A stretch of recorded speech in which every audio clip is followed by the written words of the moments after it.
আচরণবাদী বিপ্লব রাজনৈতিক বিশ্লেষণে এক নীরব ঝড়। শুরুটা হঠাৎই নয়। রাজনৈতিক বিশ্লেষণ অনেক আগে থেকেই বিদ্যমান। রাজা, রাজ্য, ক্ষমতা, আইন এসব নিয়ে চিন্তা ভাবনার অভাব ছিল না। কিন্তু এসব চিন্তার ভেতর একটা সমস্যা ছিল, সবকিছু খুব তত্ত্বনির্ভর, আদর্শ নির্ভর। উদাহরণস্বরূপ, রাষ্ট্র কেমন হওয়া উচিত, নেতা কেমন হওয়া উচিত, এসব নিয়ে অনেক উচ্চমার্গের কথা হতো, কিন্তু বাস্তব মানুষগুলো আসলে কি করে, কেন করে, সেই প্রশ্নগুলো উপেক্ষিত থাকত। এইখানেই আবির্ভাব ঘটে আচরণবাদী বিপ্লবের। এক ধরনের নীরব বৈপ্লবিক ধাক্কা, যা রাজনীতিকে মানুষের নৈতিক বয়ান থেকে সরিয়ে নিয়ে আসে মানুষের বাস্তব আচরণের দিকে। ডিএনএ আচরণবাদী বিপ্লব কি? 1930-1950 দশকে পশ্চিমা বিশ্বে, বিশেষ করে যুক্তরাষ্ট্রে, রাজনৈতিক বিজ্ঞান এক নতুন মোড় নেয়। এই ধারা বলল, রাষ্ট্রনীতি বোঝার জন্য কি হওয়া উচিত নয়, মানুষ আসলে কি করছে সেটা বোঝো। এটাই আচরণবাদ বা বিহেভিয়ারালিজম। এর মূলমন্ত্র ছিল, রাজনীতি হবে পর্যবেক্ষণযোগ্য, পরিমাপযোগ্য। তথ্যভিত্তিক গবেষণা হবে, ডাটা ড্রাইভেন অ্যাপ্রোচ। মনোবিজ্ঞান, সমাজবিজ্ঞান, পরিসংখ্যান এসব ব্যবহার করে রাজনীতির ব্যাখ্যা করা হবে। মস্তিষ্ক উদাহরণ: একজন ভোটার কাকে ভোট দিলেন, কেন দিলেন, কি প্রভাব ফেলল তার সিদ্ধান্তে, এসব পরিসংখ্যান দিয়ে বোঝা যাবে। শুধু ধারণার ভেতর গুটিয়ে থাকা চলবে না।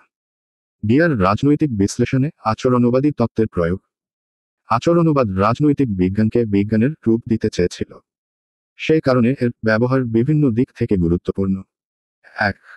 তথ্যভিত্তিক বিশ্লেষণ। আজকে যে গণমত জরিপ, নির্বাচনপূর্ব জনমত বিশ্লেষণ, রাজনৈতিক আচরণ বিশ্লেষণ হয়, সবই আচরণবাদের অবদান। ডান দিকে পয়েন্ট করা তীর মানুষ কিভাবে রাজনৈতিক সিদ্ধান্ত নেয়, তার উপর ভিত্তি করে কৌশল নির্ধারণ করা যায়। 2. আন্তঃবিভাগীয় দৃষ্টিভঙ্গি। রাজনীতি আর একা নেই, সে মনোবিজ্ঞান, অর্থনীতি, সমাজবিজ্ঞানের হাত ধরেছে। ডান দিকে পয়েন্ট করা তীর রাজনীতি এখন বাস্তব জীবনের অংশ, শুধু উচ্চ আদর্শ নয়। 3. ব্যক্তির ভূমিকার গুরুত্ব। রাষ্ট্র বা প্রতিষ্ঠানের নয়, ব্যক্তি এখন গবেষণার কেন্দ্রবিন্দু। ডান দিকে পয়েন্ট করা তীর সাধারণ মানুষ রাজনীতির চালিকা শক্তি হয়ে উঠেছে। কিন্তু এই বিপ্লব নিখুঁত ছিল না। আচরণবাদ সবকিছুকে সংখ্যায় ফেলতে চেয়েছিল। কিন্তু রাজনীতি কি কেবল সংখ্যা দিয়ে ধরা যায়? সীমাবদ্ধতা। মানব আচরণ জটিল ও পরিবর্তনশীল। ডান দিকে পয়েন্ট করা তীর মানুষের সিদ্ধান্ত সবসময় যুক্তিসম্পন্ন নয়।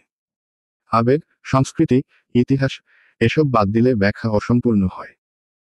মূল্যবোধ ও নৈতিকতা উপেক্ষিত।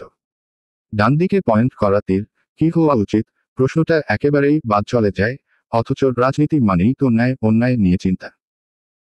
উপনিবেশিক ও উন্নয়নশীল প্রেক্ষাপটকে অবহেলা। ডান দিকে পয়েন্ট করা তীর পশ্চিমা মডেলে তৈরি এই তত্ত্ব অনেক সময় দক্ষিণ এশিয়ার বাস্তবতার সঙ্গে মেলে না। উপসংহার: আচরণবাদ বিপ্লব নাকি পথভ্রষ্টি? আচরণবাদ রাজনীতির গবেষণায় নতুন দিগন্ত খুলে দিয়েছে, সন্দেহ নেই। তথ্যভিত্তিক বিশ্লেষণ, ভোটের প্রবণতা বোঝা, নীতি নির্ধারণে বৈজ্ঞানিক পদ্ধতি এসব এর অবদান। কিন্তু মানুষ তো শুধু একগুচ্ছ পরিসংখ্যান নয়। আচরণবাদ হয়তো মানুষকে বুঝতে চেয়েছে, কিন্তু মানুষের আত্মাকে বুঝতে পারেনি।